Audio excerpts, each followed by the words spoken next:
So we get to Dynamite from Wednesday, which again I thought was another very good show. I think both shows have been a lot better since moving on their own nights, and Dynamite stayed right where it was at. But I thought this was a good show. But let's get your criticism out of the way right off the bat with Brian Cage beating Adam Page. Page versus Cage. Cage wins clean, technically. So he attacked Adam beforehand, before the bell.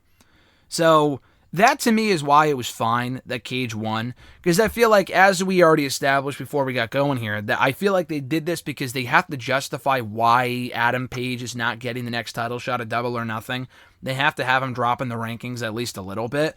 So him losing here, I'm fine. I thought Cage was the right person to beat him because Team Taz desperately needs momentum. We talked about this all the time. They're a classic example of a team they build up to lose all the time. So I'm glad he won here. He won relatively clean. You can build to a rematch, maybe at the pay-per-view or a tag team match, maybe Page and Christian Cage versus the other Cage, Brian Cage, and Ricky Starks or some shit. But yeah, so I like this. I didn't mind this, but you did not, on the other hand. So explain why. No, I just thought it was stupid because, like I said, I feel like the only reason he lost it here is because people have been bringing up lately how it makes no sense with the rankings that he's undefeated and hasn't even got a title shot. So I feel like the only reason he lost was just like, oh, look, he lost. But, like, that's the problem with the rankings. If they didn't show on the week, every week, that he was undefeated and he hadn't lost all year, I mean, yeah, people probably would be like, oh, he hasn't lost all year. But they're just like, it wouldn't be so much in your face of them saying, like, oh, yeah, he's number one contender. Like, he's been number one contender all fucking year and he hasn't even had a title shot yet. So I feel like they did this, like you said, to drop him down a little bit.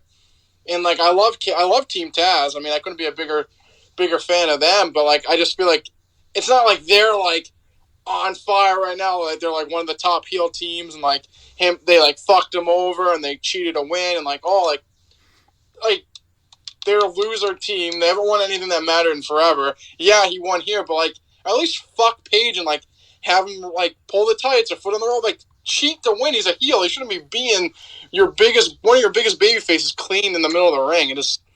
I know eventually it probably won't mean anything because Page will get his win back, but like knowing that was his first loss all year and it just seemed like ass backwards booking. Like, at least cheat to win. You're a heel. Like, don't beat him clean as a she in the middle of the ring. Like, you might as well just tap them out at that point. No, I get it, and I know why they did it, and I know, like, the way they went about it I thought was fine, because, again, he attacked him beforehand, so he had the advantage in that respect, but it really is more a matter of the aftermath, and I'm sure he will get his win back, but I understand the criticism, though.